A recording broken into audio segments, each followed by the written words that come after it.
ఆలకించుమా ప్రభువా, నా ప్రార్థన ఆలకించుమా.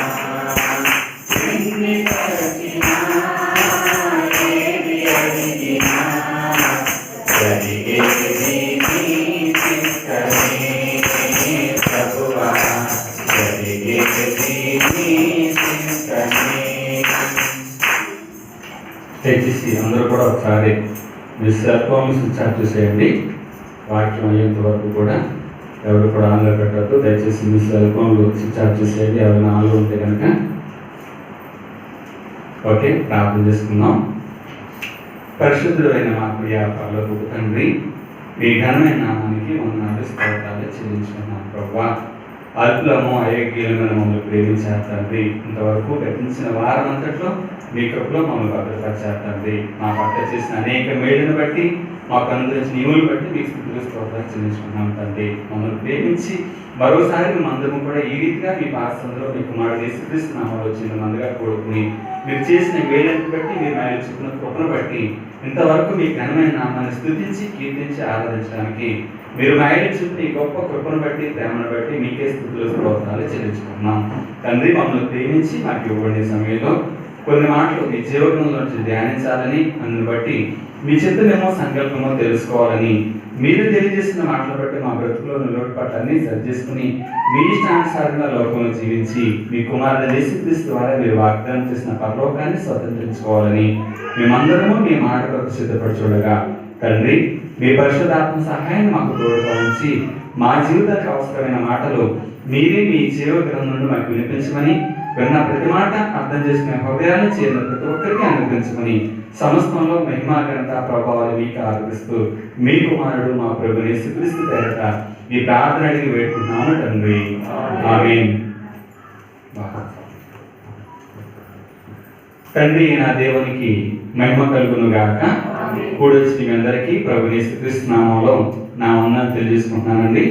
అలాగే ఈ మైక్ ద్వారా దేవుని మాటలు ఆలకిస్తున్న ప్రియ సహోదరి సహోదరులందరికీ కూడా ప్రభువు యేసుక్రీస్తు నామములో నా వందనాలు తెలియజేసుకుంటున్నాను.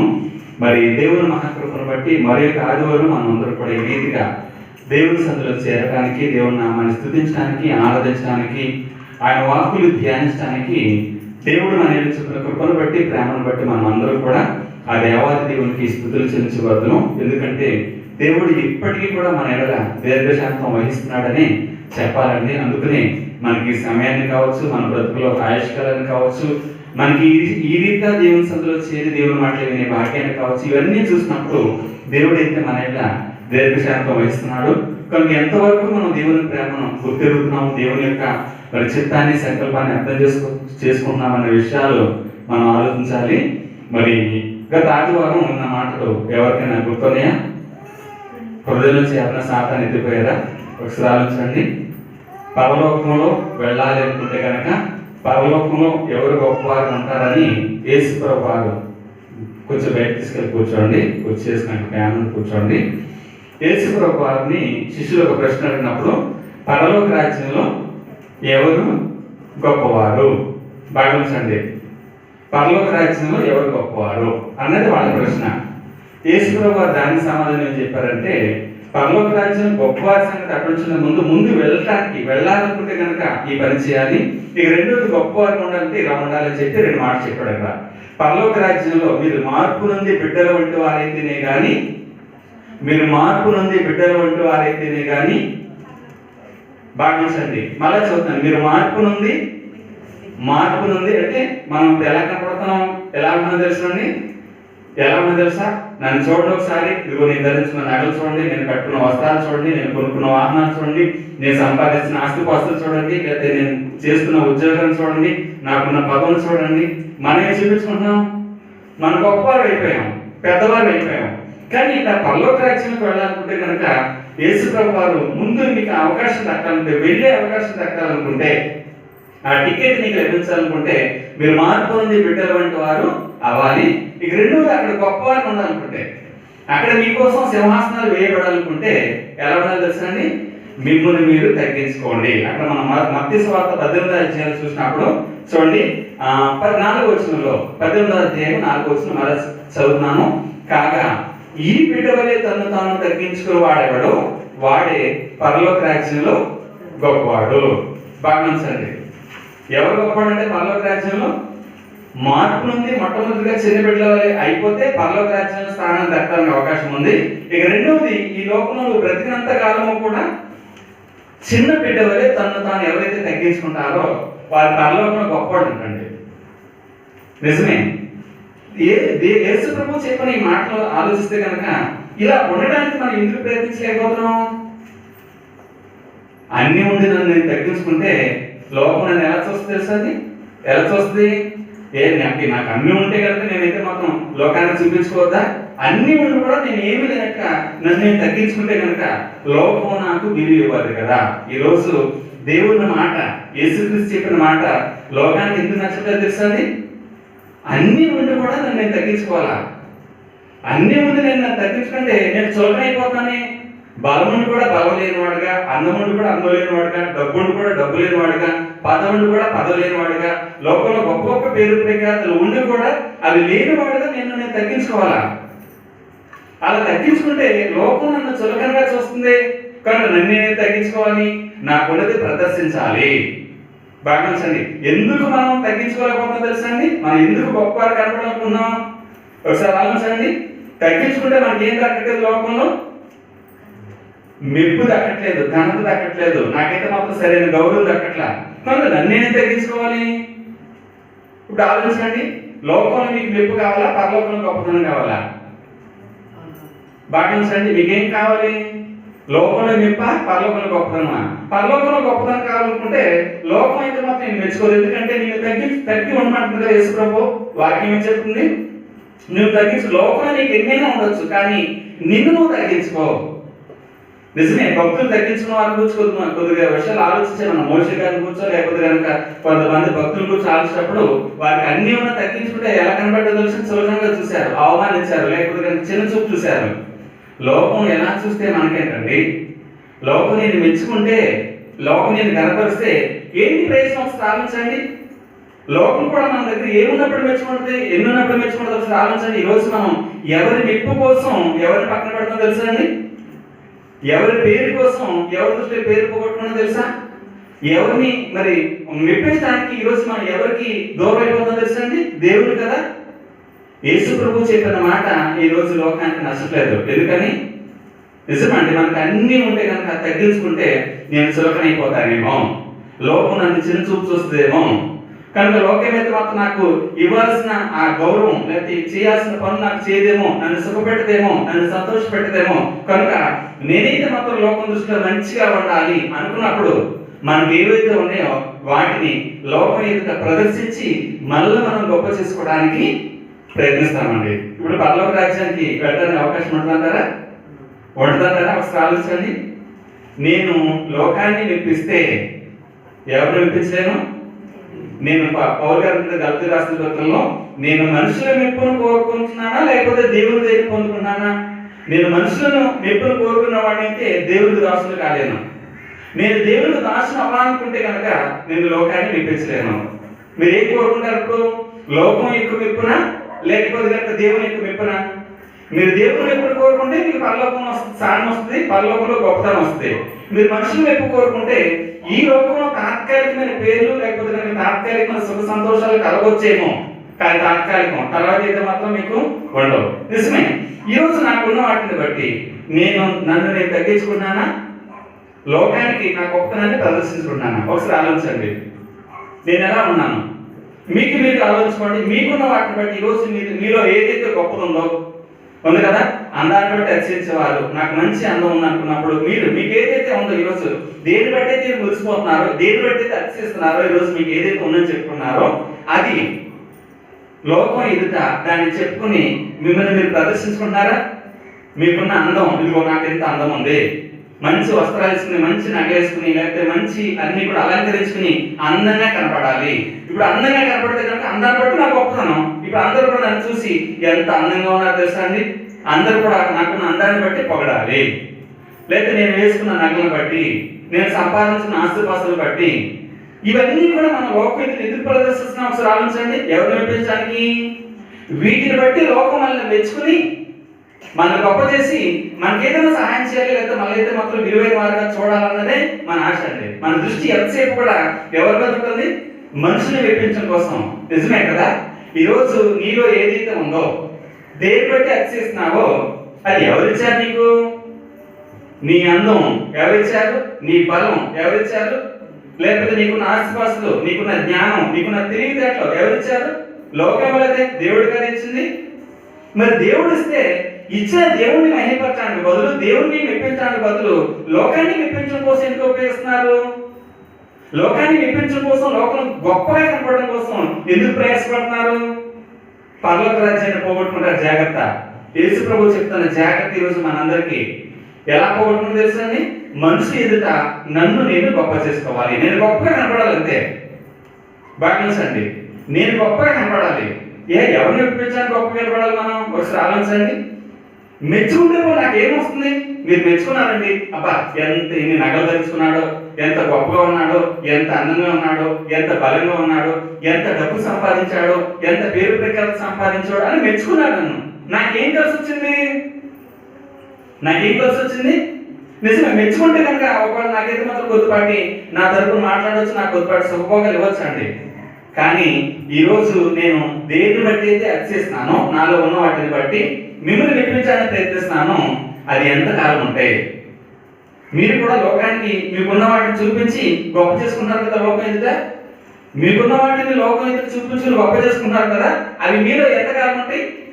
అంటే ఈ రోజున అందం ఎల్లప్పుడు ఉంటుందా? కానీ ఈరోజు నాకున్న అందాన్ని చూపించి మిమ్మల్ని మెప్పించాలనుకున్నాను. అప్పుడు ఎంత అందగాడో లేదా ఎంత అందగడో అనుకోవాలనుకున్నాను. మీరు కూడా అనుకుంటారు కదా, అనుకుంటారు. కొంతకాలానికి అయితే మాత్రం వయసు అయిపోయిన తర్వాత అందం పోయింది, లేదా ఏదైనా అనారోగ్యం వచ్చి అందం పోయింది. అప్పుడు కూడా మెచ్చుకుంటారా? బాగా మెచ్చండి. అప్పుడు కూడా మెచ్చుకుంటారా? ఇప్పుడు అందం లేదని మెచ్చుకుంటారండి. లోకం నా చుట్టూ తిరగవచ్చు, లేకపోతే నా చుట్టూ చేరవచ్చు, మెచ్చుకుంటున్నారు. నాకున్న బలాన్ని చూపించి నేను ఎంత బలవంతునో తెలుసా అని, నాకున్న 6 ప్యాక్ చూపించి మీకు చూపిస్తాను, నేను ఎంత బలవంతుని అని చెప్తున్నాను. ఆ బలాన్ని కొట్టము ఎంత బలవంతులో అనుకున్నారు మీరు. కానీ కొన్నాళ్ళకైతే మాత్రం నాకు వయసు అయిపోయిన తర్వాత బలం ఉడిపోయి నేనే మరొకరి మీద ఆధారపడి నడుస్తాను, లేదా కర్రపట్టు నడుస్తాను అనుకోండి. అప్పుడు కూడా మీరు అదే మెప్పు నాకు ఇస్తారా? ఈరోజు లోకంలో మనుషులు ఎలా ఉన్నారు, ఏం చూపించుకున్నారు, ఎలా జీవిస్తున్నారు, దేవుని సంకల్పాన్ని పూర్తిగా విడిచి లోకం ఎలా బ్రతుకుతున్నారు అన్నది ఎవరు కూడా ఆలోచించలేకపోతున్నారు. యేసు ప్రభు ఎందుకు చెప్పాడు అన్న కనీసపు జ్ఞానం కూడా ఈరోజు మనకు లేదండి. యేసు ప్రభు ఎలా చెప్పాడు? అన్ని మనుషులు తగ్గించుకోవాలా, సులభం అయిపోము, నన్ను చిన్న చూపు చూడడం, నన్ను అవమానించడం, లేదా నన్ను పట్టించుకోరు కదా. ఇదే కదా మన ఆలోచన అంతా కూడా లోకంలో. ఇదే కదా మనుషులు మన గురించి ఏమనుకుంటే అండి, మన కన్న తండ్రి దేవుడు కదా, మనకు అందించింది దేవుడు కదా. ఈరోజు లోకంలో పిల్లలు కూడా చూడండి, పిల్లలు కూడా ఏం చేస్తారో తెలుసా అండి? ఇదిగో మంచి నగలు, మంచి బట్టలు, మంచి బళ్ళు, లేదా మంచి వస్తువులు మాకు కావాలి, మాకు కొనివ్వాలి. తల్లిదండ్రుల దగ్గర డిమాండ్ చేసి మరీ కొనిపించుకుంటారండి. ఎవరు చూపించడానికి, ఎవరు గొప్ప చేయడానికి, ఎవరు మెప్పు కోసం? భావించండి, మన పిల్లలు మన ఏదైనా కొనని డిమాండ్ చేస్తారనుకోండి, అది విలువైన వస్త్రాలు కావచ్చు, నగలు కావచ్చు, లేదా వస్తువులు కావచ్చు, వాహనాలు కావచ్చు, ఏమైనా కావచ్చు, లేదా ఫోన్లు కావచ్చు, ఏమైనా కావచ్చు. విలువైన వస్తువులు మన కొనని డిమాండ్ చేస్తారనుకుంటే కనుక అవి ఏమైతే వారు కొని మన దగ్గర నుంచి తీసుకున్నారో ఆ కొన్న వస్తువులు బట్టి మనల్ని మెప్పించాలిగా, లోకాన్ని మెప్పించాలిగా? ఎవరిని మెప్పించడానికి? భావించండి, మీకు మీరు ఆలోచించండి. మీరు ఏదైతే విలువని మీ తల్లిదండ్రుల దగ్గర తీసుకున్నారో, పొందుకున్నారో వాటిని బట్టి ఇవి నా తల్లిదండ్రులు నన్ను ప్రేమించి నాకు ఇచ్చారు కనుక వాళ్ళని మెప్పించేటట్టుగా నాకు ప్రతిదీ కూడా ఉపయోగించాలి అనుకున్నారా? లేదు. మీరైతే మాత్రం వాటిని బట్టి లోకం నన్ను మెచ్చుకోవాలి. పలానా వాళ్ళైతే మాత్రం నన్ను చూసి అబ్బా ఎంత నగలు, ఎంత విలువైన బట్టలు, ఎంత విలువైన నగలు, లేదా ఎంత విలువైన వస్తువులు వాళ్ళ దగ్గర ఉన్నాయి. ఎవరు మెప్పించాలి మనం? తల్లిదండ్రులేనా? ఆస్తి ఏమో తల్లిదండ్రులది. మెప్పించి ఎవరి కోసం, మెప్పిన ఎవరి కోసం కోరుకున్నాం మనం? సొమ్ము ఒకటిది, సోకు ఒకటిదేనా? భావించండి, ఈరోజు నేను దేన్ని బట్టి అయితే అతిశయిస్తున్నానో అది నాది కదే. నా తండ్రి, నా సృష్టికర్త నాకు అన్ని ఇచ్చాడు కదా. ఇస్తే మరి నా సృష్టికర్తని దేవుడిని మెప్పించాలి బదులు లోకాన్ని మెప్పించడం కోసం నేను దాన్ని ఎందుకు ఉపయోగించాలి? అంతే కదా. ఈ రోజు నా ఒంట్లో బలం, నాకున్న అందం, నాకున్న ఆస్తిపాస్తులు, నాకున్న తెలివితేటలు, జ్ఞానం, ఇవన్నీ కూడా దేవుడు నన్ను ప్రేమించిన. ఒకప్పుడు నేను లోకానికి వచ్చినప్పుడు ఏమీ లేవు. నాకు లోకానికి వచ్చినప్పుడు వడ్డీ చేతితో వచ్చాను, దిగంబరిగా వచ్చాను, ఏమీ లేవు. కానీ లోకానికి వచ్చిన తర్వాత దేవుడు ఒక్కొక్కటి అన్ని నన్ను ప్రేమించి నాకు ఇచ్చాడు. మరి ఇచ్చిన తర్వాత ఆ ఇచ్చిన దేవుడికి కృతజ్ఞతగా, ఆ ఇచ్చిన దేవుడు నాకు నన్ను ప్రేమించాడు కనుక ఆయన నేను ఇప్పించాలి అన్న ఆలోచన ఈ రోజు లోపల ఎంతమందికి ఉంది? కానీ మనం ఏం చేస్తాం తెలుసా అండి? దేవుడి దగ్గర అన్ని తీసేసుకుని ఇప్పుడు ఎవరికి గొప్ప ప్రదర్శిస్తున్నాం, మనం ఎవరి దగ్గర గొప్పతనం ప్రదర్శిస్తున్నాం. పిల్లలు ఎలా అయితే తల్లిదండ్రుల దగ్గర వస్తువులు తీసేసుకుని ఇదిగో నేను ఎంత గొప్పడో తెలుసా, ఎవరైనా అంటారా మా నాన్నగారు కొనిచ్చారండి, మా అమ్మ కొనిచ్చిందని చెప్తారా? ఫ్రెండ్స్ దగ్గర మా నాన్నగారు కొనిచ్చారండి ఈ విలువైన వస్త్రాలు, మా అమ్మ కొనదండి నగలు, మా అమ్మ ఎంత గొప్పదో కదా, మా నాన్న ఎంత గొప్పవాడో అంటారా? అంటారా? ఎవరు చూపిస్తారు? ఏం కోరుకున్నా ఈరోజు లోకం ఎలా ఉంటుంది? ఈరోజు సమాజం చెడుకున్నప్పుడు కారణం తెలుసా అండి? లోకంలో మనిషి యొక్క మెప్పును కోరి గొప్పగా ఉండాలని ప్రయత్నించడం. నేను గొప్పగా ఉండాలి, అందరూ కూడా నన్ను మెచ్చుకోవాలి. నిజమే, లోకం అయితే నేను ఎప్పుడు మెచ్చుకోవడం తెలుసా? అవి నీ దగ్గర ఉన్నప్పుడు. లోకానికి ఏం కావాలి తెలుసా అండి? మన అందరం ఉంటే లోకానికి అవసరం అండి, మన బలం ఉంటే లోకానికి అవసరం, వారికి పని చేస్తాం. మన దగ్గర డబ్బు ఉంటే లోకానికి అవసరం. ఎప్పుడైనా వాళ్ళకి ఏదైనా అప్పు కావాల్సి వస్తే ఇస్తామండి. మన దగ్గర ఏదైనా మంచి పేరు ఉంటే వాళ్ళకి ఇష్టం, ఎందుకంటే మన వల్ల వాళ్ళకి ఏదైనా సహాయం పొందడానికి అవకాశం ఉంటుందండి. లోకం ఎంతసేపు కూడా మన దగ్గర ఏముందో ఉండాలని కోరుకుంటుందండి. అది అందం కావచ్చు, బలం కావచ్చు, అధికారం కావచ్చు, ఉద్యోగం కావచ్చు, బలం కావచ్చు, ఏదైనా కావచ్చు, అది వారికి అవసరం, వారికి ఉపయోగం కనుక నీ దగ్గర ఉండాలని కోరుకుంటుంది. ఆ ఉంటే నేను మెచ్చుకుంటుంది, ఎందుకంటే నీకున్న దాన్ని బట్టి మాకు అవసరం ఉంది కనుక నేను మెచ్చుకుంటాను. మేము లోకం మెచ్చుకోవడం కోసం మనం ఏం సంపాదించుకోవడం ప్రయత్నిస్తాం తెలుసా అండి? మంచి అందం లేకపోయినా సరే, మంచి విలువైన వస్త్రాలు లేకపోయినా సరే, లేదా మంచి ఆస్తిపాస్తులు లేకపోయినా సరే, ఏదో రకంగా సంపాదించుకుని లోకం దృష్టిలో మెప్పు పొందాలి, లోకం దృష్టిలో నేనైతే మాత్రం గొప్ప కనత పొందాలన్న ఆలోచనతో చివరికి కన్న తండ్రి అయిన దేవుడిని కూడా మరిచి ఎన్నో చేయకూడని పాపాలు చేసి, చేయకూడని అక్రమమైన పనులను చేసి మనుషుల దృష్టిలో గొప్పగా ఉండాలని ప్రయత్నిస్తున్నామండి. లేదా ఇదిగో నేనైతే మాత్రం గొప్ప పదవిని సంపాదించుకున్నాను అన్నవాడు లేదా? ఆ పదవిని సంపాదించుకోవడానికి ఎంతమందిని అన్యాయం చేశారు, ఎంతమంది మీద బురద చల్లారు ఎవరికైనా అర్థమవుతుందా? ఎందుకంటే నేనైతే మాత్రం ఉండాలని కోరుకోవాలి, నన్ను మెచ్చుకోవాలి అందరూ కూడా. కానీ లోకం నేనైతే మాత్రం ఇగో ఉన్నప్పుడు మాత్రమే మెచ్చుకుంటుంది. కానీ దేవుడు ఎప్పటి నుంచి మనం చూస్తాం తెలుసా అండి? ఇవేవి లేనప్పుడే మనం చూశాడు కదండి దేవుడు. ఇవేవి లేనప్పుడే మనం కోరుకున్నాడు కదా దేవుడు. భావించండి, లోకానికి అయితే అందం ఉంటే కావాలి, బలం ఉంటే కావాలి, లేకపోతే డబ్బులు ఉంటే కావాలి, పేరు ప్రఖ్యాతులు ఉంటే కావాలి, పదవులు ఉద్యోగం ఉంటే కావాలి లోకానికి మనం. కానీ దేవుడికి ఏం కావాలి తెలుసా అండి? మనం కావాలి ఆయనకి. నీ దగ్గర డబ్బు ఉందా లేదా చూడు, నీ దగ్గర అందం ఉందా చూడు, నీ దగ్గర బలం ఉందా లేదా, నీ దగ్గర ఆరోగ్యం ఉందా లేదా, ఇవి చూడండి. నువ్వు కావాలి, నువ్వు ఏ స్థితిలో ఉన్నప్పుడు కూడా దేవుడిని కావాలి. మరి ఆ దేవుడిని మెప్పించాలి కదా నువ్వు. ఎందుకు మోసపోతుంది ఈరోజు మనందరూ కూడా? ఎందుకు లోకం యొక్క మాయలో మనందరూ కూడా పడిపోయి చివరికి మన బ్రతుకును చివరికి నరకప్రాయంగా మార్చేసుకుంటున్నాం? ఆలోచించండి. ఇది ఎవరైతే ఆలోచించారో నిజమే, నిజంగా దేవుని యొక్క గొప్పతనాన్ని, దేవుని యొక్క ప్రేమను ఎవరైతే గుర్తెరిగారో, నిజమే కదా అన్నీ నన్ను ప్రేమించిన దేవుడు నాకు ఇచ్చాడు కానీ నేను దేవుడిని మెప్పించాలన్నమాట. మనుషులు నన్ను గురించి ఎవరు ఏమనుకుంటే నాకేంటి? ఈ రోజు మంచివాడు అన్న వాళ్ళే రేపు చెడ్డవాడు అంటలేదా? ఒకసారి ఆలోచించండి. ఈ రోజు మెచ్చుకున్న వాళ్ళే రేపు పాతాలను తొక్కేట్లేదా? మనుషులు మార్పు చెందేవారు కదండి. రోజు ఒకలా మాట్లాడతారు, పెట్టినట్టు. లేకపోతే మనుషులు ఎందుకు మన మనుషుల దృష్టిలో గొప్పగా ఉండాలి, మనుషులు మెప్పు కోరుకుని ఒకసారి ఆలోచించండి. ఈ రోజు మెచ్చుకుంటే రేపు చేయంటారండి. యేసుప్రభువు గొప్పగా జేజేలు పాడారు, ఊరేగించారు, గాడి మీద ఊరేగించి దారి పొడవునా బట్టలు చెల్లించి ఊరేగించిన వాళ్ళే, దావీదు కుమారునికి జయ గీతాలు పాడిన వాళ్ళే అదే నోటితో ఏం చేశారు తెలుసండి? సిలువేమని కేకలు వేశారండి. ఈ లోకం కోసమా మనం మెప్పు? ఈ లోకం మెప్పుకోవడం కోసమా? నిన్ను నన్ను కూర్చుని అదే అంటారు. ఈ రోజు నీ కూర్చొని జేజేలు పాడిన వాళ్ళే, నీకున్న పదవులను బట్టు, నీకున్న ఉద్యోగాలను బట్టు, నీకున్న ధనాన్ని బట్టు, నీకున్న అందాన్ని బట్టు నీ గురించి జేజేలు పాడిన వాళ్ళే రేపటి ఏమంటారు తెలుసా? అవి లేనప్పుడు ఎందుకు పనికిరాని వాడు అంటారు. ఎందుకు ఉన్నా బ్రతికినా ఎందుకు అక్కడ బ్రతకన అవసరం అంటావా? యోగ గారు అంటుంది కదా, అన్నీ ఉన్నప్పుడు ఎంత గొప్పగా పొంగిపోయిందో యోగ గారి భార్య. ఏమని? బహుభాగ్యవంతుడిగా, విస్తారమైన పనివారు, విస్తారమైన మందలు, గంపెడి పిల్లలు, ప్రతిరోజు విందులు వినోదాలు, ఇవన్నీ ఉన్నసేపు నిజంగా యోగ గారి భార్య ఎంత గొప్పదో అన్నప్పుడు పొంగిపోయిందండి ఆవిడ. అంతే కదండి, అన్నీ ఉన్నాయి యోగ గారికి. పక్క వాళ్ళు ఏమంటారు? నిజంగా ఆ యోగా చేసుకున్నందుకు నువ్వు పెట్టుకుంటూ అంటారండి. అప్పుడు కూడా ఆవిడ కూడా ఏమైపోతుంది? నిజంగా ఎంత పొంగిపోతుంది, గర్వపడిపోయి అయితే కనుక అర్చించుంటుంది. నిజంగా నా భర్త బట్టి ఎంత గౌరవం కదా అని చెప్పేసి అప్పుడే మాట్లాడదండి. కానీ అన్నీ పోయిన తర్వాత, ఒంట్లో ఆరోగ్యం అంతా క్షీణించిపోయిన తర్వాత, ఆస్తిపాస్తులన్నీ పోయిన తర్వాత, పిల్లలందరూ దూరం అయిపోయిన తర్వాత, లేకపోతే కనుక ఇళ్ళన్నీ కూలిపోయిన తర్వాత, మనసు మీద పడ్డప్పుడు నువ్వు బ్రతకడం అవసరం అంటావా? యోగ గారు ఏమంటే తెలుసా అండి, నువ్వు చస్తే బాగుంటుంది కదా, దేవుని దూషించి చావు అంటుంది. భార్య అండి ఏమంటే తెలుసా అండి, నువ్వు చస్తే బాగుంటుంది కదా. ఒకప్పుడు ఏమంది, పొంగిపోయింది.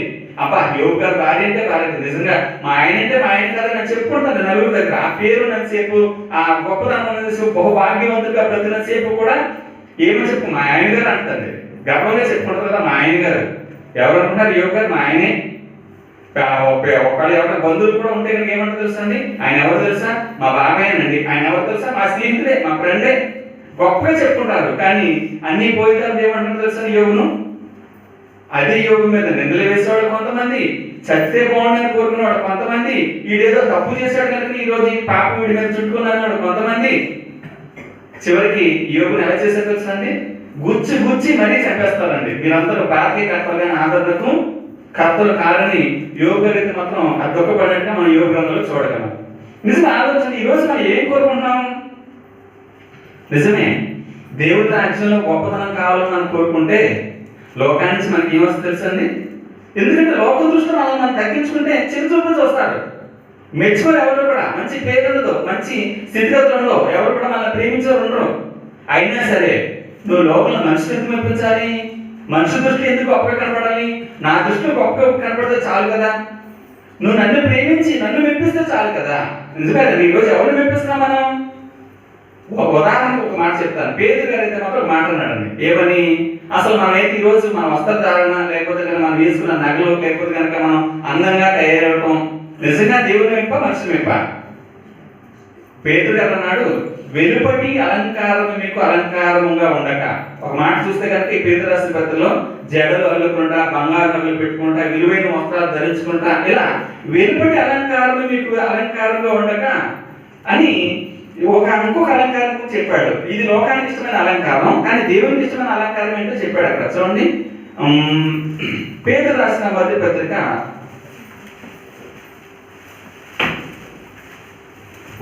3వ అధ్యాయము 3వ వచనం చదువుతానండి. 215వ పేజీ, పేదరు రాసిన మొదటి పత్రిక 3వ అధ్యాయము 3వ వచనం నుండి. జడలు అల్లుకున్నటయు, బంగారు నగలు పెట్టుకున్నటయు, వస్త్రములు ధరించుకున్నటయు అను వెలుపటి అలంకారం మీకు అలంకారంగా ఉండక. ఏ అలంకారం ఉండాలని కోరుకున్నాడు? సాధువైనట్టు మృదువైనట్టు అయిన గుణమున అక్షయ అలంకారంగా మీ హృదయ అంతరంగ స్వభావము మీకు అలంకారంగా ఉండవలను. అది దేవుని దృష్టికి మిగిలిన విలువగలది. అది దేవుని దృష్టికి మిగిలిన విలువగలది. ఏంటది? సాధువైనట్టు మృదువైనట్టు మీ హృదయ అంతరంగ స్వభావం ఉండాలి. నీకు మృదుత్వము లేకపోతే కనుక ఇవి ఉంటే, సాత్వికం ఉంటే కనుక నిజంగా నువ్వైతే మాత్రం దేవుడి దృష్టి విలువ గలవాడిగా, విలువ గలదానిగా నేను చూస్తాడు. మనం ఏం చేస్తాం తెలుసా అండి, ఒంటి నిండా దిగేసుకుని విలువైన చీరలు, విలువైన వస్త్రాలు, విలువైన మరి బట్టలు. ఎందుకు? మన వెలుపటి అలంకారం ఎవరిని మెప్పించడానికి? ఎవరిని మెప్పించడానికి? దేవుడున్నా? మరి దేవుడు విలువ కలదు కాదే. కానీ మనం ఏం చేస్తాం తెలుసా అండి, ఎవరి దృష్టిలో విలువ కల వారు ఉండాలని కోరుకుంటున్నాం. ఎవరు మెచ్చుకోవాలని?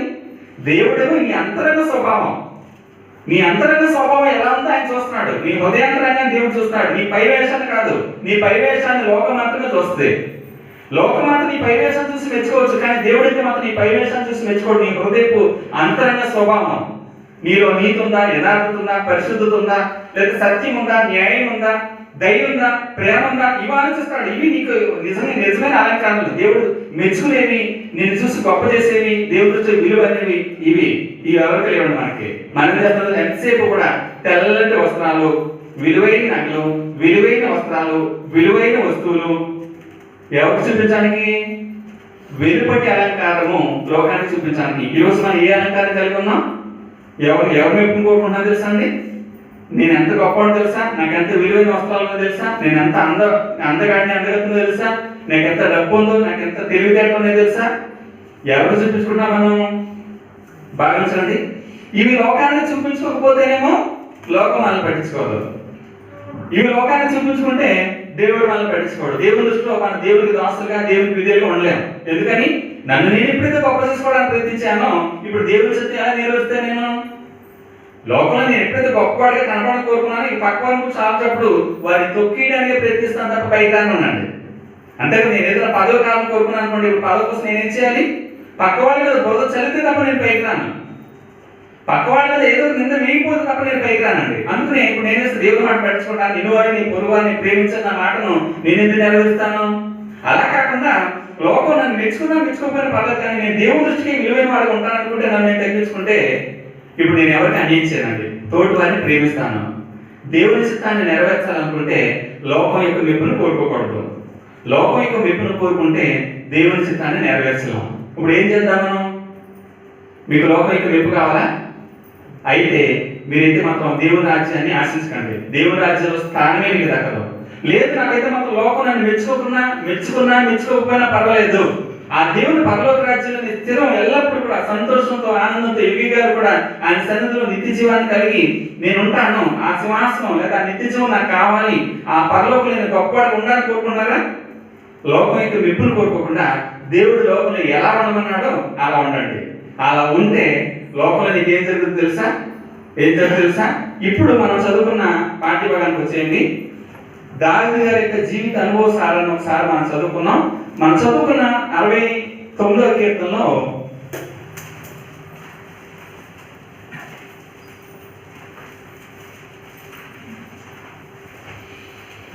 మొదటి వచనం చదువుతానండి. దేవా, జలములు నా ప్రాణం మీద పొల్లుచునని నన్ను రక్షింపుము. నిలుకయ్యని అగాధమైన దొంగలో నేను దిగిపోచున్నాను, అగాధ జలములలో నేను దిగబడుచున్నాను. వరదలు నన్ను ముంచివేయుచున్నవి, నేను మొర్రపెట్టుడి చేత అలసి ఉన్నాను. నా గొంతుకు ఎండిపోయాను. నా దేవుడి కనిపెట్టుడి చేత నా కన్నులు క్షీణించిపోతున్నాయి. దయచేసి దేవా, ఈయన ప్రార్థన అంటే ఏంటంటే, దావీదు గారి ప్రార్థన దేవుడి దగ్గర ఏమన్నా వేడుకుంటా అంటే, నేను దొంగ ఊపిలో దిగిపోతున్నాను, దయచేసి నన్ను పట్టుకోవా. ఏ ఊపు అంటారా? నిజమైన ఊపు అంటారా? నిజమైన బురద అంటారా? ఆ బురదలో పడిపోతే నేను మునిగిపోతాను, చచ్చిపోతాను, నన్ను పైకి అంటారా? ఏ ఊపు అసలు అది? ఏ ఊపో తెలుసా అండి? ఇప్పటి వరకు మనం ఏ మాట అయితే ఉన్నామో అదే ఊపు అండి. లోకంలో మనం ఎప్పుడైతే దేవుని ప్రేమించి మనం తగ్గించుకోవడానికి ప్రయత్నించామో, దేవుని మాట విని నాకు పరలోకంలో స్థానం కావాలి, పరలోకంలో నేను గొప్పవాడిగా ఉండాలని చెప్పేసి దేవుని మాటను బట్టి విధేయులై చిన్న బిడ్డలు ఎప్పుడైతే మారాలని కోరుకుంటామో, చిన్న బిడ్డల వల్లే మనం తగ్గించుకోవడానికి ఎప్పుడైతే ప్రయాసపడతామో, ఇప్పుడు లోకం మన మీద వేసే నిందలను బట్టి, మనం చూసే చిన్న చూపును బట్టి, లేదా మనల్ని అవమానించే విధానం బట్టి మనకి ఏమొచ్చేస్తుంది తెలుసా అండి? రోషం పొంగు కూడా వచ్చేస్తుంది. నన్ను ఇంత మాట అంటారా మీరు? అసలు నా బలవేంటి తెలుసా? నన్ను ఇంత మాట అంటారా? నాకున్న ఆస్తిపోసం ఏంటి తెలుసా? నాకున్న పదవులు ఏంటో తెలుసా మీకు? ఈ పౌరుషం ఈ రోజు ఎప్పుడైతే మనిషికి వచ్చేసాయో వెంటనే ఏమంటో తెలుసండి? దేవుడిని విడిచి నేనంటే ఏంటో ప్రదర్శిస్తాను. దొంగ అంటే ఏంటి తెలుసా? ఏ ఊపిలో నుంచి రక్షించమని దావీదు గారు దేవుడిని ప్రార్థన చేస్తుంది తెలుసా? చూడండి, ఇప్పుడు అంటాడు 4వ వచనం, నిర్నిమిత్తముగా నా మీద పగబెట్టు వారు నా తల వెంట్రుకల కంటే విస్తారంగా ఉన్నారు, అబద్ధమును బట్టి నాకు శత్రువులై నన్ను సంహరింపకోరు వారు అనేకులు. ఎంతమంది శత్రువులుగా మారిపోయారు తెలుసా అండి దావీదు గారికి? ఎంతమంది? తల వెంట్రుకల కంటే విస్తారంగా శత్రువులుగా మారిపోయారంటారు లోకంలో మనుషులు. ఎందుకని? ఎవరిని అన్యాయం చేశాడా? ఎవరిని అన్యాయం చేసేవాడు కదా, అందరినీ ప్రేమించేవాడు కదా దావీదు గారు. ఎవరికైనా ఆయన కీడు చేశాడా? రక్షించేవాడు తప్ప ఎవరిని కీడు చేసేవాడు కదే. మరి శత్రువులు ఎందుకు అయిపోయారు? భావించండి. అబద్ధం బట్టి, పైగా అది నిజం కూడా కాదు. వాడి శత్రువులు నా మీద ఈరోజు ఏదైతే నింద వేశారో ఆ నింద నిజం కాదు, కానీ వాడైతే మాత్రం అలా నిందించినాను నాకు శత్రువుగా మారిపోతున్నారు. ఎందుకు శత్రువు అయిపోయింటారో ఒకసారి ఆలోచించండి. దేవుని మాట ప్రకారం నన్ను నేను ఎప్పుడైతే తగ్గించుకున్నానో, దేవునికి విధేయుడిగా ఉండాలని నేను ఎప్పుడైతే కోరుకున్నానో, నాకు అన్ని ఉన్నా సరే నన్ను నేను తగ్గించుకోవడానికి ప్రయత్నించానో, ఇది ఎవరికి నచ్చదు తెలుసా అండి? అందరికీ నచ్చదు. అన్ని కూడా తగ్గించుకోవాలి, నా తల్లిదండ్రులు నచ్చకపోవచ్చు, నా సమాజానికి నచ్చకపోవచ్చు, అంటే నేను గొప్పగా ఉంటే కనుక, నేను గొప్పవాడు ఉంటే వాళ్ళకి ప్రయోజనం అండి. నన్ను నేను తగ్గించుకుని ఏమీ లేదు, ధీరుడిగా ఉంటే కనుక వాళ్ళకే ప్రయోజనం రావాలా? భావించండి. నేను గొప్పగా ఉంటే కనుక లోకానికి ఉపయోగం అండి, నేను నన్ను తగ్గించుకుంటే దానికే ఉపయోగం. కనుక నన్ను ప్రేమించే కంటే కూడా ద్వేషించే పనులు ఎక్కువ చేస్తారు. భావించండి. లాజరు ధనవంతులు ఇద్దరున్నారు. లాజరేమో దరిద్రుడు, ధనవంతుడు ప్రతిరోజు గొప్ప సుఖాన్ని అనిపించేవాడు అండి. మీరు ఎవరిని ప్రేమిస్తారు? లాజరు గారును ధనవంతులు, అదే లాజరు గారు అదే ధనవంతులు మీ ఇంటికి వచ్చారు. మీ దృష్టి ఎవరి మీద ఉంటుంది? మీ దృష్టి? ధనవంతుడేమో కారు వేసుకుని బంగారు బంగారు పెట్టుకుని ప్రశస్తమైన వస్త్రాలు ధరించుకుని కారులో నీటి దిగాడు. లాజరు చిరిగిపోయిన గొడ్లతో, ఒళ్ళంతా కురుపులతో, కుక్కలు వచ్చేసి అతను కురుపులు లాగేసి మీరేం మీ ఇంటికి ఎదురు వచ్చారు. ముందుగా మీరు ఎవరికి ఆహ్వానం పలుకుతారు? ఎవరికి ఆహ్వానం పలుకుతారు? కానీ దేవుడు ఎవరికి ఆహ్వానం పలికాడు? దేవుడు ఎవరికి ఆహ్వానం పలికాడు? ఒకసారి ఆలోచించండి. ఈరోజు మన దృష్టి ఎలా ఉందో ఒకసారి ఆలోచించండి. దావీదు గారు ఇలా ఉంటే లోకం ఎలా చూస్తుంది తెలుసా అండి? తను తాను తగ్గించుకున్నందుకు గాను లోకం ఎలా చూస్తుంది తెలుసా? ఎవరి కోసం తగ్గించుకున్నాడు దావీదు గారు? దేవుడు నన్ను ప్రేమించి నాకు అన్ని ఇచ్చాడు. నన్ను ప్రేమించి, ఒకప్పుడు నేను గొర్రెలు కాల్చుకుంటున్న బ్రతుకు నాది. ఆ గొర్రెల దొడ్లోంచి తీసుకొచ్చి ఎక్కడ పెట్టాడు దేవుడు? నన్ను ఇశ్రాయేలు మీద సింహాసనాసీనుడే మహారాజుగా ఉండే అవకాశాన్ని దేవుడు నాకు ఇచ్చాడు. భావించండి, దావీదు గారిని సింహాసనం మీద కూర్చోబెట్టింది ఎవరు? దేవుడే కదా. గొర్రెలు కాల్చుకుంటున్న దావీదు తీసుకొచ్చి సింహాసనం మీద కూర్చోబెట్టింది దేవుడు. పదవి ఇచ్చింది, అధికారం ఇచ్చింది దేవుడు. ఇప్పుడు ఎవరిని మెప్పించాలి దావీదు గారు? దేవుడా మనుషులనా? ఎవరిని మెప్పించాలి? దేవుడే కదా. ఇప్పుడు దేవుడు మెప్పిస్తే కనుక దేవుడు మెప్పించాలన్నప్పుడు దేవుడు ఏం చెప్పాడు? నువ్వు ఎలా ఉండాలి, ఇదిలో న్యాయంగా ఉండాలి, సత్యంగా ఉండాలి, లేదా నువ్వు అబద్ధాలు చెప్పకూడదు, మోసాలు చేయకూడదు, అందరినీ కూడా చక్కగా చూడాలి, నువ్వైతే మాత్రం పక్షపాతం చెప్పకూడదు. ఇవన్నీ కూడా దావీదు ఎప్పుడైతే దేవుని ఇష్టానుసారం నడుచుకున్నాడో ఇది ఎవరికి నచ్చట్లేదు? అంతెందుకంటే కట్టుకున్న భార్యకే నచ్చలేదు.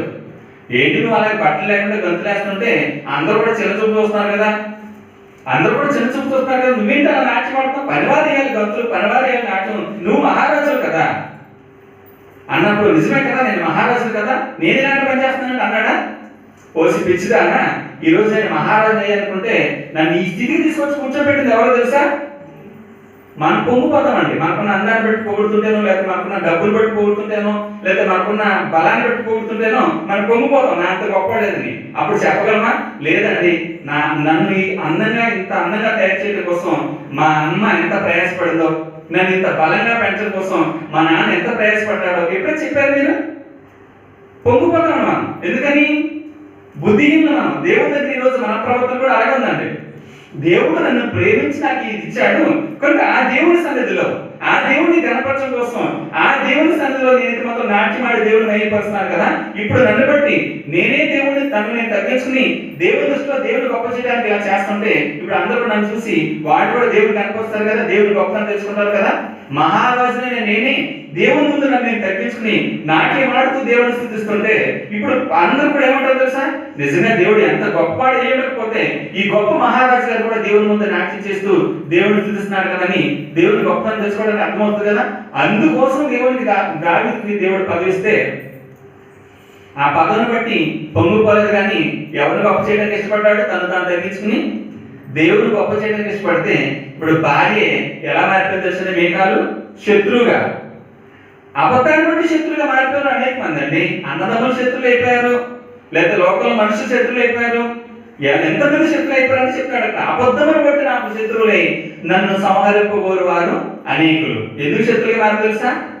మనం కూడా అలాగే మారుతారు. ఇప్పుడు దేవుని దృష్టిలో మనం తగ్గించుకుని చిన్న బిడ్డవలే మనం తగ్గించుకుని చిన్న బిడ్డవలే మనం ఎప్పుడైతే మాత్రం మార్పుంది బిడ్డలాగా మారిపోతామో, లేకపోతే లోపల అన్ని ఉన్నప్పుడు కూడా మనం తగ్గించుకుని అయితే లోపల బ్రతకాలని చూస్తామో లోకం మనకు శత్రువుగా మారుతుంది. మన గురించి ఎలా మాట్లాడాలి తెలుసా అండి? దావీదు గురించి ఏమంటున్నాడు చూడండి, 5వ వచనంలో, దేవా నా బుద్ధిహీనత నీకు తెలిసి ఉన్నది, నా అపరాధం నీకు మరువైనవి కావు.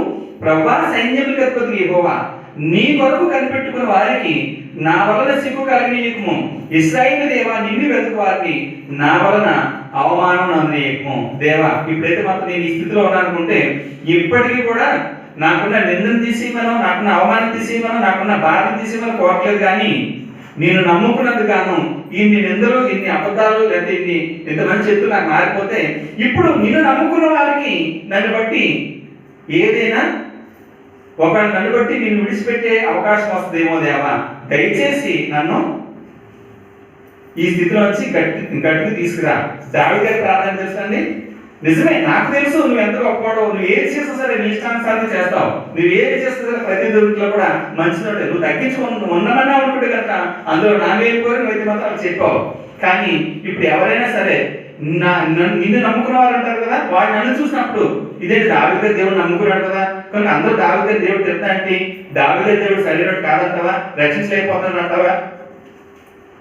అలాంటి పరిస్థితి రాకూడదు దేవా అన్నాడు. చూడండి, ప్రభువా సైన్యములకు అధిపతి యెహోవా, నీ కొరకు కనిపెట్టుకున్న వారికి నా వలన సిగ్గు కలగనీయకుము. ఇశ్రాయేలు దేవా నిన్ను వెతుకు వారిని నా వలన అవమానము నొందనీయకుము. నన్ను స్థితిలో పెట్టుకో. అని ఆయన అంటున్నాడు చూడండి, నీ నిమిత్తం నేను నింద నొందిన వాడని. ఎవరి నిమిత్తం నింద వచ్చింది? ఇప్పుడు లోకంలో నేను మహారాజుని సింహాసనం మీద కూర్చుంటే ఎవరైనా వచ్చి నిందిస్తారా? బాగా వచ్చండి, నేను నా ఐగుప్తుని చంపేస్తాను, ఈరోజు నన్ను చంపుతావా అన్నాడండి ఇశ్రాయేలు మోషేని. మామూలుగా మోషే కనుక మరి ఇశ్రాయేలు సహోదరుడు నేను కూడా మీ వాడని, మీ సహోదరులు ఒకరినే వస్తే కనుక ఏమని తెలుసండి? నిందించారు. అలా కాకుండా నేను ఐగుప్తు రాకుమారుడిని అని రథంలో వచ్చి 100 మంది సైన్యాన్ని వెనకేసుకొచ్చి ఆ స్థితిలో వచ్చాడు అనుకోండి, నేను ఎవరినో తెలుసా? ఐగుప్తు ఫరో కుమారుడిని అన్నాడు అనుకోండి, నిందిస్తాడా ఇశ్రాయేలు మోషేని? ఏమంటే తెలుసా? వంగి వంగి దండాలు పెట్టి మీరు ఏం చెప్తారు చేస్తాను. ఎందుకంటే సైనికులు ఉన్నారు కూడా, ఏదో ఒక్క దెబ్బకి చంపేస్తారు. వెళ్ళి అంటే ఒక ఈటుతో పొడిచాక చచ్చుకుంటాడు. కానీ మోషే గారు ఎలా తెలుసు? నువ్వు ఎలా వెళ్ళమన్నాడు? ఆ రీతిగా వెళ్ళమన్నాడు దేవుడు. నిన్ను తగ్గించి నేను నీ ఇశ్రాయేలు నీ సహోదరులు బాధను చూడు, వాళ్ళని రక్షించు, నిన్ను వాళ్ళని రక్షించు కోసం పెట్టాను అన్నప్పుడు వాళ్ళలో ఒకటిగా తను అన్నీ ఉన్నాయి. తనకి మోషేకి అన్నీ ఉన్నాయి, లేక కాదు. పదవి లేదా సకల విద్యలు వచ్చండి. ఒక గుదురు చంపేయగలడు ఎవరైనా సరే. సకల విద్యలు అభ్యసించిన వాడు, యుద్ధ విద్యలు రాజస్థానంలో పెరిగాడు, యుద్ధ విద్యలు వచ్చు, ఆయన కత్తి విద్యలు వచ్చు, బాణ విద్యలు వచ్చు, అన్ని విద్యలు వచ్చు. సకల విద్యలు అభ్యసించాడు. కాబోయే మహారాజులకు అన్ని విద్యలు అభ్యసించారు. కానీ ఇన్ని విద్యలు ఉన్నా, ఇంత గొప్పతనం ఉన్నా, ఇంత పేరున్నా నేను ఎవరినో తెలుసా అన్నాడా మోషే గారు? పారిపోయాడు తప్ప, అక్కడి నుంచి పారిపోయాడు తప్ప నేను ఎవరినో తెలుసా అన్నాడా? మనం ఏమంటాం? జిగట గల దమ్ము పడ్డారండి. నేను ఎవరినో తెలుసా అని ఎప్పుడైతే అన్నానో ఇక నేను దేవుడిని పట్టించుకోనండి. నాకున్న గొప్పతనాన్ని లోకం ఎదుట ప్రదర్శించుకోవడానికి చూపిస్తాను. నేను ఎవరినో తెలుసా మీరు అన్నారు ఎప్పుడైనా? అన్నారా? అంటే కనుక మీరు ఏం చేస్తారో తెలుసా అండి? దేవుడి రాజ్యానికి దూరంగా ఉన్నారు. మీరు మార్పు నుండి బిడ్డలు బట్టి వారు కాలేదు. చిన్న బిడ్డల వల్ల మిమ్మల్ని మీరు తగ్గించుకోవాలా. నేను ఎవరినో తెలుసా అంటే ఎవరు నువ్వు? ఎవరు నువ్వు? నీకున్న బలాన్ని బట్టి నేను ఎవరో తెలుసు అంటున్నావా? నీకున్న డబ్బును బట్టి, నీకున్న అధికారాన్ని బట్టి, నీకున్న ఆరోగ్యాన్ని బట్టి, నీకున్న అందాన్ని బట్టి, లేదా నీ చుట్టూ ఉన్న మనుషులు బట్టి, నీకున్న కుటుంబాన్ని బట్టి, నీకున్న కులాన్ని బట్టి నేను ఎవరో తెలుసు అంటున్నావా? నిజమే. అవన్నీ నీకు ఎవరిచ్చారు? దేవుడే కదా. మరి దేవుడు చెప్పు నేను దేవుడి వాడిని అనుకుంటే కనుక దేవుడు ఇష్టం చొప్పున దేవుడిని మెప్పించితే మనం చూసుకోవాలి కదా ఎల్లప్పుడూ కూడా. మరి మనుషులు మెప్పించడానికి ఎందుకు ఉపయోగిస్తాం మనకున్న వాటిని కూడా? నేను మనుషులను మెప్పించుకోరు వాడని ఎత్తిన దేవునికి దాసునే కాకపోదును. కనుక మనుషులను గురించి ఏమనుకున్నా పర్వాలేదు. నాకు దేవుడి నిమిత్తం నేను ఆ సమస్తాన్ని కూడా నష్టంగా ఎంచుకున్నాను. మంచి కులం ఉంది ఆయనకి, కానీ దేవుడికి నిమిత్తం నేను తగ్గించుకోవాలనుకుంటే కనుక ఆ కులంలో లేకపోయినా పర్లేదు. మంచి ఉద్యోగం ఉందండి, కానీ నేను తగ్గించుకున్నాడు కనుక దాన్ని అయితే మాత్రం వదిలేసి చిన్న చూపు చూశాడు. నాకైతే మాత్రం లోకంలో ఏవేవి నాకు లాభకరములో అవన్నీ క్రీస్తు నిమిత్తం నష్టముగా, క్రీస్తు మాట నిమిత్తం పెంటతో సమానంగా ఎంచుకున్నాను. పెంటతో సమానంగా ఎప్పుడైతే నేను ఎంచుకున్నానో ఇప్పుడు నన్ను ప్రేమిస్తారా ద్వేషిస్తారా? భావించండి. నాకు డబ్బు అంటే ఆశ ఉందండి, మీరేమో దేవుడి మాట విని పెంటతో సమానంగా ఎంచుకుని మీకు అది ఇష్టం లేదు. అప్పుడు మిమ్మల్ని ప్రేమిస్తారా ద్వేషిస్తారా? నేను బాగా నాకు పదవులు అంటే ఆశ అండి, మీకైతే మాత్రం ఎందుకు వచ్చిన పదవులే దేవుడి ఇచ్చేది కావాలి తప్ప మనుషులు ఇచ్చేది 5 సంవత్సరాలే. దేవుడి ఇచ్చే పదవి అయితే మాత్రం శాశ్వత కాలం ఉంటుంది కనుక ఆ దేవుడి ఇష్టానుసారం ఉంటాయని మీరు అనుకున్నారు. నేను ఇప్పుడు మిమ్మల్ని ప్రేమిస్తానా ద్వేషిస్తానా? నేను కోరుకున్నది ఒకటి, మీరు చూస్తున్నది ఒకటే అయినప్పుడు నేను మిమ్మల్ని ప్రేమిస్తాను. పైగా మీరు శత్రువు మాట్లాను వీటి ఎంతసేపు కూడా నా మాటకి నాకు అనుకూలంగా లేదు కదా, నేను ఒకటి కోరుకుంటే వారు ఒకటి కోరుకుంటారు కదా అనుకున్నప్పుడు నేను ప్రేమిస్తాను. నా వల్ల మీరు కూడా నేను డబ్బు గురించి మాట్లాడుతుంటే మీరు కూడా డబ్బు గురించి మాట్లాడారనుకోండి, అప్పుడు మీకు నాకు సహవాసం ఏర్పడుతుంది. నేను పదవుల గురించి మాట్లాడుతాను అనుకోండి, మీరు కూడా పదవుల గురించి మాట్లాడారనుకోండి, మీకు నాకు సహవాసం. నేనే మందుబాట్ల గురించి మాట్లాడదాం అనుకోండి, మీరు కూడా ఏ బీరో అయితే బ్రాండ్ గురించి మాట్లాడుకోండి, అప్పుడు నాకు సహవాసం. ఎందుకని నా ఇష్టానికి తగ్గట్టుగా మీరు ఉంటారు కనుక మిమ్మల్ని ప్రేమిస్తాను. మీ ఇష్టానికి తగ్గట్టుగా నేను లేకపోతే, లేదా నా ఇష్టానికి తగ్గట్టుగా మీరు లేకపోతే మిమ్మల్ని ప్రేమిస్తానా ద్వేషిస్తానా? ఇప్పుడు లోకం మెప్పును కోరి మనం లోకాన్ని మెప్పించడం కోసం మనం ఏం చేస్తున్నాం? లోకాన్ని మెప్పించడం కోసం మనం ఏం చేస్తున్నాం? లోకం యొక్క ఆశలు నెరవేర్చడం కోసం మనం ప్రదర్శించుకుంటున్నామా? పర్లేదు నేను నీ వాడిని, నువ్వు కోరుకున్నట్టుగా నా దగ్గర డబ్బు ఉంది, నువ్వు కోరుకున్నట్టుగా నా దగ్గర అందం ఉంది, నువ్వు కోరుకున్నట్టుగా నా దగ్గర బలం ఉంది, నువ్వు కోరుకున్నట్టుగా నా దగ్గర పదవి లేదా ఉద్యోగం ఇవన్నీ ఉన్నాయని చెప్పేసి మనకున్న వాటిని ప్రదర్శించి లోకం యొక్క మెప్పును కోరుకుంటాం. మనం కోరుకుంటే మనం పరలోకంలో స్థానాన్ని దక్కించుకోలేమండి.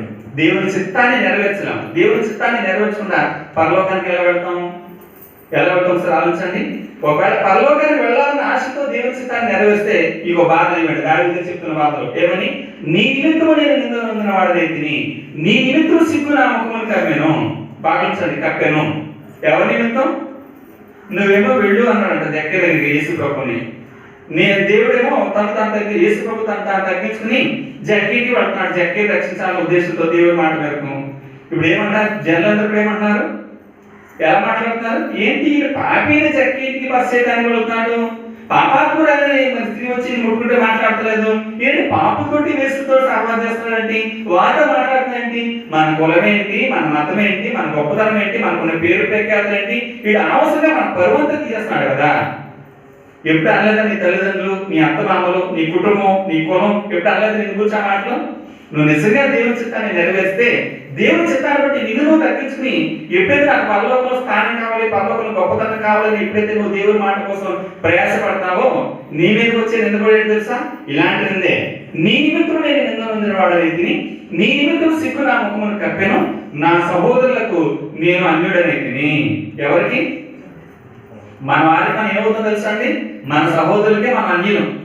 యేసుప్రభు తన సహోదరుల ఇంటికి వెళితే ఏమన్నా తెలుసా అండి? ఇక్కడి నుంచి వెళ్ళిపో, ఎందుకు మరి మా దగ్గరికి వచ్చావు, నువ్వు వెళ్ళిపో, నీ శిష్యులు అన్నావు కదా, నా సహోదరులు నా తల్లి అన్నావు కదా, వాళ్ళ దగ్గర వెళ్ళిపో, నువ్వు ఎందుకు అనవసరం మా దగ్గరికి వచ్చావు, ఇప్పుడు నువ్వు మా దగ్గరికి వచ్చావు సంగతి తెలిస్తే మమ్మల్ని చంపేస్తారు అని చెప్పేసి యేసుప్రభు అక్కడి నుంచి ఏం చేస్తాడు? సహోదరులే, నా సహోదరులకే నేను అన్యుడైనాడు. దావీదు కూడా ఏం చేశాడు తెలుసా అండి? దావీదు సహోదరులు కూడా అన్యుడయ్యాడు. నా తల్లి కుమారులకు పరుడనైతిని, నీటిని కూర్చున్న ఆసక్తి నన్ను భక్షించినది, నిన్ను నిందించిన వారి నిందలు నా మీద పడ్డాయి. ఎవరింటి కూర్చున్న ఆసక్తికి? నేను రేపడైనా పరలోకంలో మరి దేవుని సింహాసనం ముందు కూర్చోవాలని, పరలోకంలో నిత్యము ఉండాలని నాకు ఆ ఇంటిని కూర్చున్న ఆసక్తి ఉంది. ఆ ఇంటిని కూర్చున్న ఆసక్తి ఉంది కనుకనే ఆ ఇల్లు ఎలా చేయాలో నేను ఇంతమంత లోకాన్ని జీవిస్తున్నాను. ఎవరైనా పరలోక రాజ్యం చేయాలంటే మీరు మార్పు నుండి బిడ్డల వంటి వారు అయితేనే కానీ పరలోక రాజ్యంలో ప్రవేశించాలన్న మాటను బట్టి నన్ను నేను తగ్గించుకుంటే, నేను మహారాజుని ఎప్పుడు నన్ను నేను తగ్గించుకుంటే, ఇప్పుడు ప్రతి ఓడు కూడా ఎలా మాట్లాడుతున్నారు తెలుసా? నీచంగా మాట్లాడుతున్నారు. దేవుడి నిమిత్తం నేను తగ్గించుకున్నాను, దేవుడు తగ్గించుకుని ఉన్నాడు కదా. ఇప్పుడు అందరూ కూడా లోకం చూస్తున్నారు. ఇప్పుడు ఈ సమయంలో నన్ను నేను గొప్ప చేసుకుని పాపంలో కూలిపోతానేమో దేవా, ఈ జిగటగల ఊపిలో కూలిపోతాను, దయచేసి నన్ను పట్టుకోవా. ఆ సమయంలో అలాంటి పరిస్థితి ఎదురైనప్పుడు మనం ఏం చేస్తాం? దావీదు ఏం చేస్తున్నాడు? తన చెయ్యి దేవుడికి ఇస్తున్నాడు. దేవా, నేను అనవసరంగా పాపం చేసేస్తున్నామో, అనవసరంగా నన్ను నేను గొప్ప చేసుకుని నేనంటేంటో లోకాన్ని చూపించాలని నిన్ను విడిచిపెట్టి వెళ్ళిపోతానేమో, దయచేసి ఊపిలో పడిపోతాను, నన్ను రక్షించవా అన్నదే దావీదు ప్రార్థన. నీ ఇంటిని కూర్చున్న ఆసక్తి నన్ను భక్షించినది, నిన్ను నిందించిన వారి నిందలు నా మీద పడి ఉన్నవి అని ఉపవాసం ఉండి నేను కన్నీరు విడవగా అది నాకు నిందాస్పదమైన. నువ్వేమో ఉపవాసం ఉండి నేను ఇంతమంది కన్నీరు విడుస్తుంటే కనుక అది లోకల్ ఎలా వస్తుందో తెలుసండి? లోకానికి ఎలా కనపడుతుంది? మనం చేసే పనులు కూడా లోకానికి ఎలా కనపడతాయండి? దావీదు గారేమో ఎందుకు అభిషేకించిన వాడిని చంపొద్దని చెప్పేసి సౌలుని చంపకుండా పారిపోతున్నాడు, అరణ్య ఏర్పడుతూ పారిపోతున్నాడు. ఎవరు మాట్లాడినాడు దావీదు గారు? దేవుని మాట విన్నాడు. ఎందుకంటే నాకు పరలోకంలో స్థానం కాబట్టి దేవుని మాట వినాలి, దేవుడు వద్దని పని చేయకూడదు, నేను అభిషేకించిన వారిని ముట్టకూడదు దేవుడు చెప్పాడు కనుక దేవుడి మాటను బట్టి ఆయన పారిపోతున్నాడు. ఇప్పుడు పారిపోతున్న దావీదు గారి మీద సౌలు ఏం నిందలు వేస్తున్నాడు? పారిపోతున్న వాడి గురించి, ఇదిగో నాకేదో అన్యాయం చేశాడని, నా కుటుంబానికి అన్యాయం చేశాడని, నా రాజ్యానికి అన్యాయం చేశాడని ఎన్నో నిందలు దావీదు గారి మీద వేస్తే నమ్మేది అలాంటి జనాలు అందరూ కూడా ఎందుకు శత్రువులు పారిపోయారు తెలుసా అండి? నువ్వు ఏ తప్పు చేయకపోతే ఎందుకు పారిపోవాలి? నిలబడి అడగవచ్చు కదా, ధైర్యంగా మాట్లాడవచ్చు కదా. మాట్లాడితే పోట్లాట జరుగుతుంది, పోట్లాడితే యుద్ధం జరుగుతుంది. తర్వాత అనవసరం ఇదైతే మన దేవుడు వద్దన్నాడు కదా, నేను ఎందుకు పోట్లాడాలి, దేవుడు చూసుకుంటాడు కదా అని చెప్పేసి దేవుడికి అప్పగించి పారిపోతుంటే లోకానికి ఎలా కనపడుతుంది? అది చేతకాని వాళ్ళ, తప్పు చేసిన వాళ్ళ, లేదా ఏదో అన్యాయం చేసిన వాళ్ళ కనపడుతుంది. ఇప్పుడు ఇలాంటి నిందలు వచ్చినప్పుడు ఏం చేస్తారు? దేవుని మాటలు బట్టి ఆయన పారిపోతున్నప్పుడు ఏం చేస్తే నింద వచ్చింది, ఏం చేయాలి? ఇప్పుడు ఏం చేయాలి? మనకు కూడా ఇలాంటి సందర్భాలు లోకం ఎదురైనప్పుడు, మన దేవుడి చిత్తానికి తల వచ్చినప్పుడు మన మీద కూడా ఇలాంటి నిందలు వస్తే ఏం చేస్తాం మనం? నేనేంటో తెలుసా, నేను ఎంత గొప్ప అని తెలుసా? నువ్వు లోకాన్ని మెప్పించే ప్రయత్నం మాత్రం చేయకు. చేస్తే నువ్వు దేవుడి చిత్తం నుంచి తొలగిపోతావు, దేవుడి రాజ్యం నుంచి తొలగిపోతావు. మనుషులు నీ గురించి ఏమనుకున్నా పర్వాలేదు, ఆ మనుషులు నీ గురించి ఏమనుకున్నా పర్వాలేదు. మనుషులు దొంగ అన్నారా? నువ్వైతే మాత్రం దొంగ కావు. మనుషులు నీ దేవుడు అన్నారా? దేవుడు కాదు. నువ్వు మనిషి ఏమనుకుంటే అది కాదు. నిజమే, ఈ రోజు దొంగ అన్నాను, రేపు మాత్రం మంచోడు అంటారు. రేపు మంచోడు అన్న వాళ్ళే ఎల్లుండి అయితే మాత్రం దొంగ అంటారు. రోజు ఒక రకంగా మన గురించి మాట్లాడతారు. వారికి ఇష్టంగా ఉంటే ఒకలాగా, వారి కష్టంగా ఒకలాగా ఉంటే ఒకలాగా మన గురించి మాట్లాడతారండి. కానీ స్థిరంగా ఎల్లప్పుడూ మన గురించి మంచిని చెప్పేవాడు, మంచి ఆలోచించేవాడు దేవుడు. ఆ దేవుడిని మెప్పిస్తే ఆయన మార్పు లేని వాడు, నిన్న నేడు నిరంతరం కూడా ఒకే రీతిగా ఉండేవాడు. ఆయన ఇచ్చే ప్రతిదీ కూడా శాశ్వతం.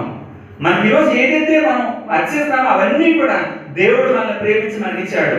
ఇచ్చినాడన్న సంగతి గుర్తించి ఇచ్చిన వాడితో ఆయనను మెప్పించడానికి ప్రయత్నిద్దాం. లోకంలో సుఖభోగాలు ఆశించే, లోకం యొక్క మెప్పులు కోర, ఘనతలు కోర, లోకాన్ని మెప్పించడం కోసం దేవుడు ఇచ్చిన వాటిని ఉపయోగించి దేవుడి దృష్టిలో వ్యభిచారం అయితే మాత్రం కాకూడదండి. అంతే కదండి. సొమ్ము ఒకటిది సోకూడదు అంటే ఏంటి అర్థం?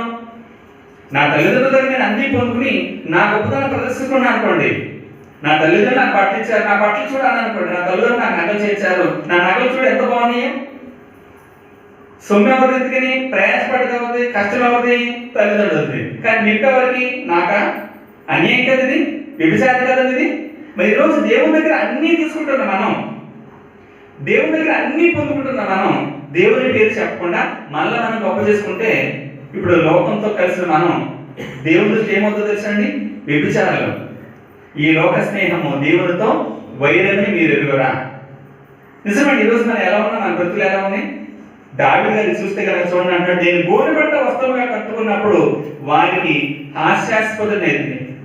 నేనేమో నన్ను నేను తగ్గించుకోవాలని చెప్పేసి ఆ విలువైన ఖరీదైన రాజవస్త్రాలు ధరించుకోకుండా, ఏది విలువైన సన్నపు నార వస్త్రాలు ధరించుకోకుండా, ఏమో అందరితో పాటు సమానంగా ఉండాలని చెప్పేసి గోనె బట్టలు కట్టుకుంటే, లేదా కద్దర బట్టలు కట్టుకుంటే నన్ను ఎలా చూస్తున్నారు? ఇప్పుడు ఎలా చూస్తున్నారు? నేను గోనె బట్ట వస్త్రంగా కట్టుకున్నప్పుడు వారికి హాస్యాస్పదులనైతిని. వాళ్ళు ఎలా చూస్తున్నారు? ఇప్పుడు ఎలా చూస్తున్నారు? వీడి చూడు, కనీసం వీడికైతే మాత్రం సరైన వస్త్రాలు అంటున్నారేమో.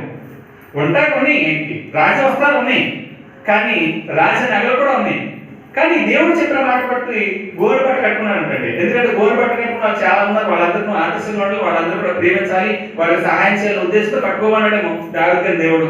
అలా కట్టుకుంటే దేవుడి మాట విని ఇప్పుడు దావీదు గారిని ఎలా చూస్తారంట? రాజుల చోట్ల ఎలా చూస్తున్నారు? ఒక అడుక్కునేవాడుగా, ఒక లేనివాడుగా, ఒక సరైన వస్త్రాలు లేనివాడుగా, డబ్బు లేనివాడుగా చూస్తారంటండి. చూసి ఎలా మాట్లాడతారు? భోజనానికి వెళ్ళారు అనుకోండి, అలా గోనె పట్టుకుని భోజనానికి వెళ్ళారు అనుకోండి, మరి ఆయన తర్వాత పెట్టుకెళ్ళి ముందు మంచి వస్త్రాలు కట్టుకోవచ్చు పెట్టినారు అనుకోండి. ఆయన మహారాజు, దేవుడు మాటను బట్టి ఆయన మాత్రం గోనె పట్టుకుని కట్టుకొచ్చాడు. కానీ ఇప్పుడు ఎలా మాట్లాడుతూ ఒక లేని వాడిగా చూసి మాట్లాడతారు. ఇప్పుడు అలాంటి సమయంలో ఏం చేయాలి? నేను ఎవరో తెలుసా?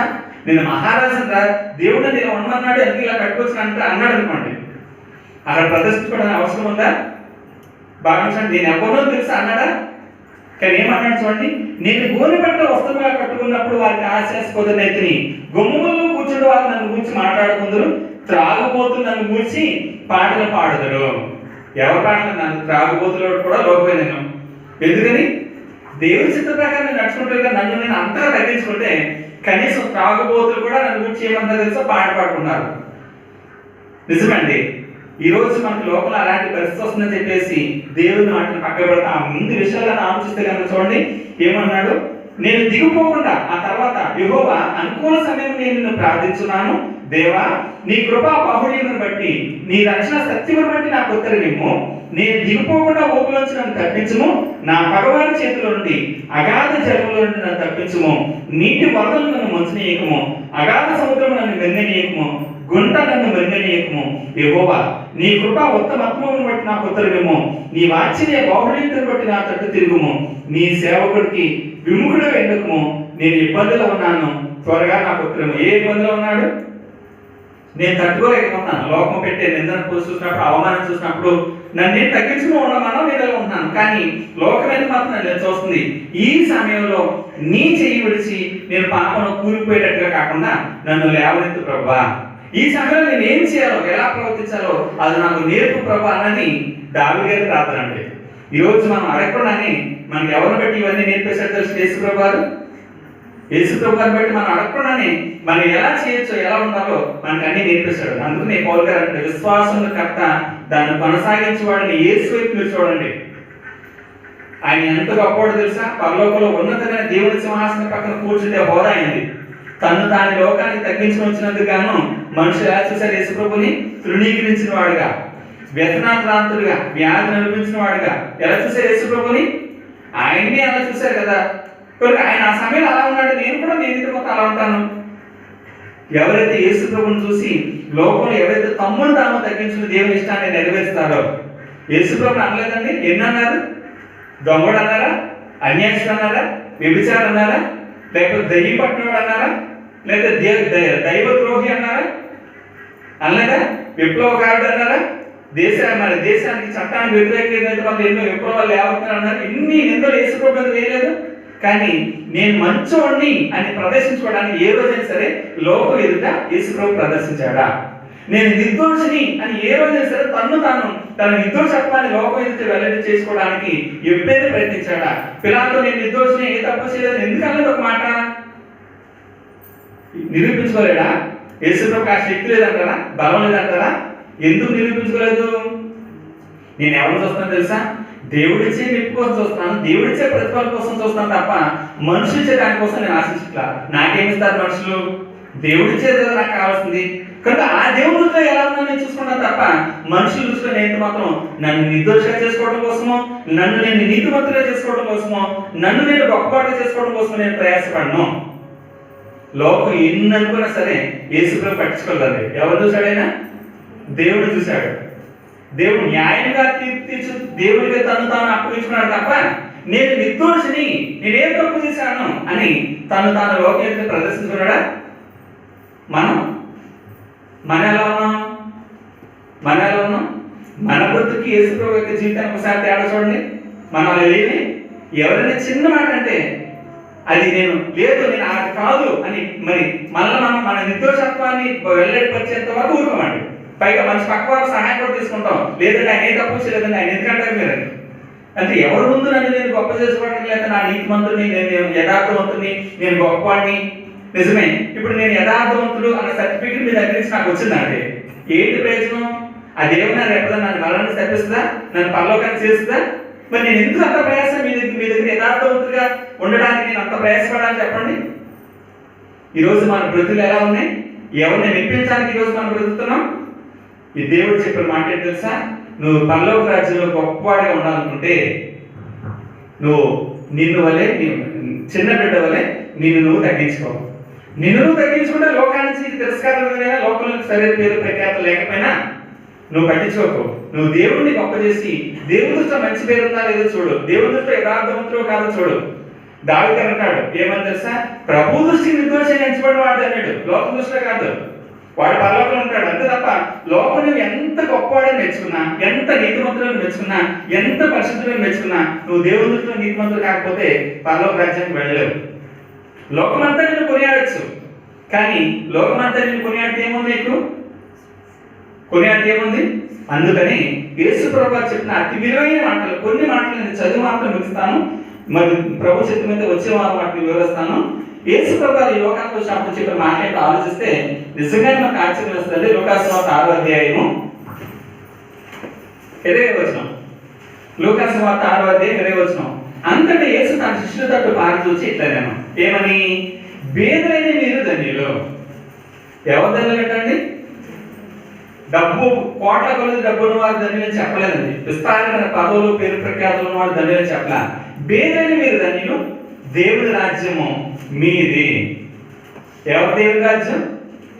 ఎందుకు తెలుసా అండి? నేను పేదవాడిగా లోపల ఎప్పుడైతే ఉండడానికి ప్రయత్నించానో, లేదా నన్ను నేను తగ్గించుకుని ఎప్పుడైతే చిన్నవాడిగా, నాకు అన్ని ఉండొచ్చు కాక ఉన్నా సరే నన్ను నేను తగ్గించుకుని దేవుని మాట ప్రకారం ఎప్పుడైతే బ్రతికానో, లోకం దృష్టి నేను పేదవాడిగా కనబడవచ్చు, కానీ దేవుని రాజ్యం నాదే. ఇప్పుడు మీరు బేదైన వారు ధన్యులు, దేవుని రాజ్యం మీది. ఇప్పుడు ఆకలి కొలుచున్న మీరు ధన్యులు, మీరు తృప్తి పరచబడదురు.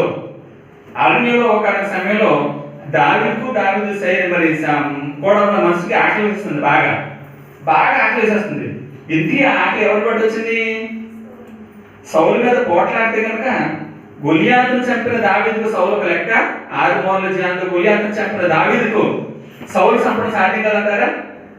సాధ్యమేనా? సాధ్యం కదా? సాధ్యమే, చంపేయచ్చు. కానీ దేవుని మాట వచ్చింది. ఏమని తెలుసా? నేను అభిషేకించిన వారిని ముట్టకూడదు, పోట్లాడకూడదు. ఈ మాటను పట్టుకుని అరణ్యాన్ని పారిపోతే ఇప్పుడు తినడానికి తినే పరిస్థితి వచ్చింది. ఇప్పుడు తినడానికి తినే పరిస్థితి వచ్చింది. ఆయనంత మాత్రం చేత నువ్వు కంగారు పడకు. ఇప్పుడు ఆకలి కొనుచున్న మీరు ధన్యులు. ఈరోజు మనకు కూడా ఒకవేళ దేవుడు మాటను బట్టి తినడానికి తినే పరిస్థితి వచ్చింది అనుకోండి, నేను యథార్థంగా ఉండాలి. దేవుడు చెప్పాడు కదా, ఎవరిని మోసం చేయొద్దు అన్నాడు, ఎవరికి అన్యాయం చేయొద్దు అన్నాడు, ఎవరి దగ్గర దోచుకోవద్దు అన్నాడు. నాకున్న దగ్గర వస్తున్నా పర్లేదు, కానీ నేనైతే మాత్రం పనులు దాన్ని ఆశించినైతే మాత్రం మోసం చేయకూడదు దేవుడు చెప్పాడని నేను యథార్థంగా ఉన్నా దేవుడు అనుకున్నావా? అలాంటి పరిస్థితి ఉన్నప్పుడు ఒక నీకు నిజంగా తినడానికి తినలేని పరిస్థితి వచ్చిందనుకో, కంగారు పడకు. ఇప్పుడు ఆకలి కొనుచున్న మీరు ధన్యులు, మీరు తృప్తి పరచబడతారు పరలోకంలో.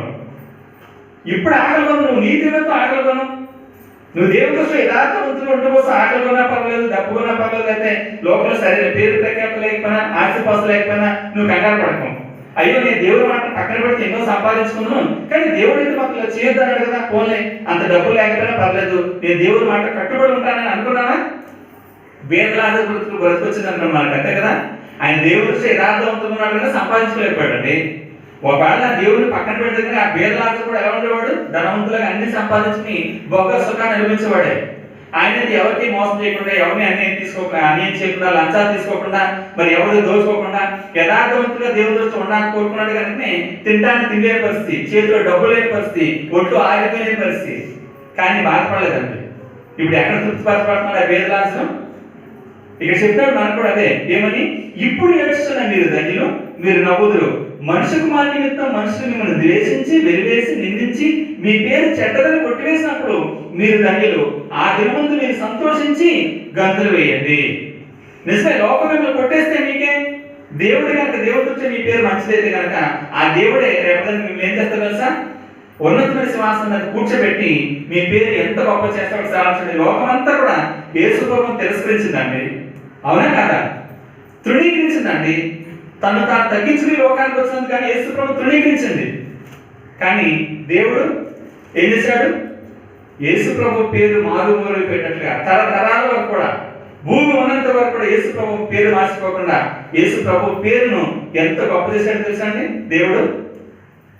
దేవుడి దృష్టిలో మనం పెడితే మన పేరు కూడా అంత గొప్ప చేస్తాడు. లోకం మెచ్చుకుంటే ఎంత సేపు మెచ్చుకుంటుంది? మనం ఎవరిని మెప్పించడానికి ప్రయత్నిస్తాం? స్థిరమైన పేరు ఇచ్చే దేవుడినా, లేకపోతే కనుక తాత్కాలికమైన పేరు ఇచ్చే లోకాన్ని? ఈ రోజు మెచ్చుకుని రేపు ఊసేసే లోకాన్ని మెప్పించడం కోసం మనం ప్రయత్నిస్తున్నామా? అందుకని పరలోక రాజ్యం ఆ విషయాలను కూడా చదివితే మనం సమయం సరిపోదు. కనుక నేనైతే మాత్రం వచ్చే వారం ప్రభు చిత్తమైతే మరికొన్ని విషయాలు దీని గురించి మరి వివరించడానికి ప్రయత్నిస్తాను. అంతవరకు దేవుడు మనందరూ కూడా తన కృపలో కాల్చి కాపాడాలని మనసారా కోరుకుంటూ ప్రార్థన చేసుకుందాం. పరిశుద్ధమైన మా ప్రియ పరలోకపు తండ్రి, మీ ఘనమైన నామానికి వందనాలు స్తోత్రాలు చెల్లించుకుంటున్నాం ప్రభువా. నిజమే తండ్రి, ఈరోజు మేమైతే మాత్రం లోకంలో గొప్పగా కనబడాలనుకుంటున్నాం, తద్వారా మిమ్మల్ని మెప్పించలేకపోతున్నాం తండ్రి. నిజమే ప్రభువా, లోకం యొక్క మెప్పును కోరుకున్నాం కనుకనే మాకున్న వాటిని లోకం ఎదురు ప్రదర్శించి మేము నీతివంతులమని, యథార్థవంతులమని, లేకపోతే గొప్ప పేరు ప్రఖ్యాతులు, అందచందాలు, బలం కలిగిన వారని చెప్పేసి మాకున్న వాటిని రక్షించి మాకున్న గొప్పదాన్ని లోకం ఎదుట చూపించుకోవడానికి ప్రయత్నిస్తున్నామే. కానీ తద్వారా మీకైతే మాత్రం మీ చిత్తాన్ని నెరవేర్చకుండా తండ్రి మీ సంకల్పం నుంచి తొలగిపోతాం తండ్రి. తద్వారా మీ శాశ్వతమైన పరలోకాన్ని అయితే మాత్రం దూరం చేసుకున్నాం తండ్రి. నిజమే ప్రభువా, మేమందరం కూడా మీ పరలోకానికి దూరం కాకుండా ఉండాలని మీరు మమ్మల్ని ప్రేమించి చెప్పిన మాటలు విని మర్చివారమే కాకుండా, మమ్మల్ని మేమే మోసపుచ్చుకోకుండా విన్న వాక్యాన్ని సాత్వికతో అంగీకరించి లోకంలో మనుషులు మమ్మల్ని గురించి ఎలా కోరుకున్నా పర్వాలేదు, కానీ మీ దృష్టిలో యథార్థవంతులుగా, మీ దృష్టిలో నిర్దోషులుగా, మీ దృష్టిలో పరిశుద్ధులుగా, మీ దృష్టిలో తండ్రి మేము గొప్పగా మిమ్మల్ని మెప్పించే వారికి ఉండడానికి కావాల్సిన జ్ఞానాన్ని మా అందరికీ అనిపించుకొని వేడుకున్నాం తండ్రి. మీ కుమారుడు యేసుక్రీస్తు ద్వారా మీరు తెలియజేసిన మాటలు బట్టి మీ స్తుతులు స్తోత్రాలు చెల్లిస్తున్నాం తండ్రి. నిజమే ప్రభువా, మీరు ఇచ్చేది మాత్రమే శాశ్వతం కనుక మీరే మాకు సమస్తం ఇచ్చారన్న సంగతిని ఎల్లప్పుడూ మర్చిపోకుండా, ఎల్లప్పుడూ మిమ్మల్ని మెప్పించి మీ పరలోకంలో చేరుకునే ధన్యతను చేరిన ప్రతి ఒక్క బిడ్డకు అనుగ్రహించమని వేడుకున్నాను తండ్రి. జరిగించిన కార్యక్రమం అంతని బట్టి మీ స్తుతులు స్తోత్రాలు చెల్లించుకుంటూ ముందున్న కార్యక్రమాన్ని కూడా మీ నామమే జరిగించమని మహిమా ఘనత ప్రభావాలు మీకు ఆరోపిస్తూ మీ కుమారుడు మా ప్రభు యేసుక్రీస్తు పేరట ఈ ప్రార్థనకి వేడుకుంటున్నాము తండ్రి. ఆమేన్. అందరికీ వందనాలండి.